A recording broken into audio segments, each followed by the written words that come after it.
Is the Canadian dream at risk? Immigration, policy shifts, and the future of opportunity. If you are interested in this topic, please pay attention and watch the video through to the end to get all the information. Please hit like and subscribe, and don't forget to push the notification bell for an upcoming video. So, without any further delay, let's jump into the video. Today, we're diving into a topic that's been making waves across Canada. Is immigration signaling the end of the Canadian dream? Canada has long been seen as a land of opportunity, welcoming newcomers with open arms. But with recent policy changes, housing challenges, and shifting public sentiment, some are questioning whether that dream is fading. Let's unpack this thoughtfully, look at the latest updates, and explore what it means for Canada's future. Stick around, and don't forget to like and subscribe for more deep dives like this. 1. The Canadian Dream and Immigration. First, let's talk about what the Canadian Dream means. For decades, Canada has been a global leader in immigration, known for its multiculturalism and opportunities for newcomers. Immigrants make up about 25% of Canada's population, one of the highest ratios in the Western world. They've powered the economy, filled labor gaps, and enriched communities. Programs like Express Entry, the Provincial Nominee Program, and family sponsorship have been key pathways for people chasing a better life here. But recently, there's been a shift. Public opinion polls, like one from the Environics Institute in 2023, showed 44% of Canadians felt immigration levels were too high, up from 27% just a year earlier. Why? Many point to pressures on housing, healthcare, and infrastructure. With Canada's population hitting 41 million in 2024, largely driven by immigration, these concerns have sparked a national debate. So, is the dream still alive, or is it under strain? Let's look at the latest changes. 2. 2025 Immigration Levels Plan. What's new? On October 24, 2024, Immigration Minister Mark Miller announced the 2025 to 2027 Immigration Levels Plan, and it's a game changer. For the first time, Canada is setting targets not just for permanent residents but also for temporary residents, like international students and foreign workers. Here's the breakdown. Permanent residents. The target for 2025 is 395,000 new permanent residents, down 21% from 485,000 in 2024. This drops further to 380,000 in 2026 and 365,000 in 2027. Temporary residents. The plan aims to reduce temporary resident numbers to 5% of Canada's population by 2026, with specific caps like 673,650 new arrivals in 2025, including 437,000 study permits.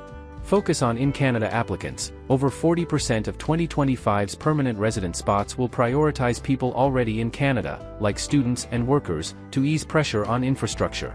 Economic priorities. About 62% of admissions by 2027 will focus on economic streams, targeting sectors like healthcare and trades. Francophone immigration. Targets for French-speaking immigrants outside Quebec are set to rise to 8.5% in 2025, 9.5% in 2026, and 10% in 2027. These changes aim to pause population growth in the short term, expecting a 0.2% decline in 2025 and 2026 before returning to 0.8% growth in 2027.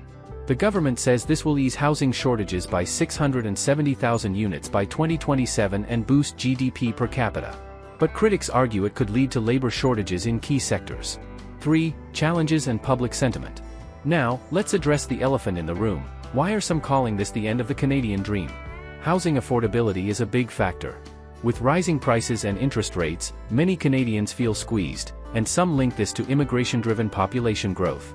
There's also concern about infrastructure. Hospitals and schools are stretched, and temporary residents, who made up 60% of 2023's population growth, are often blamed. Add to that a rise in reported hate crimes against minorities, as noted by advocates in Al Jazeera, and it's clear the conversation is getting heated. But it's not all doom and gloom. Immigrants with Canadian experience, like those in the Canadian Experience class, are seen as key to economic growth without adding pressure on services.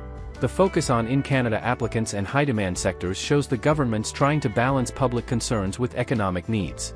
4. New policies and their impact. Let's zoom in on some specific 2025 updates. International student caps. Study permits are capped at 437,000 for 2025, a 10% reduction from 2024. Provincial attestation letters are now required for most applications, and post-graduation work permit eligibility has been tightened. Spousal work permits. As of January 2025, only spouses of students in master's, doctoral, or select professional programs, or workers in high-demand jobs, can apply for open work permits. Express entry changes. Since March 2025, points for arranged job offers were removed to reduce fraud and focus on education and experience. A new, In Canada focus category targets 82,980 spots for those already here. Refugee and asylum reforms. The Strong Borders Act, proposed in June 2025, aims to restrict asylum claims for those in Canada over a year and enhance border security. Critics, like MP Jenny Kwan, warn it could breach civil liberties. Provincial Nominee Program. PNP allocations were cut by 50% to 55,000 for 2025, which could hit provinces like Manitoba and Saskatchewan hard. These changes reflect a shift toward controlled migration, but they've sparked debate.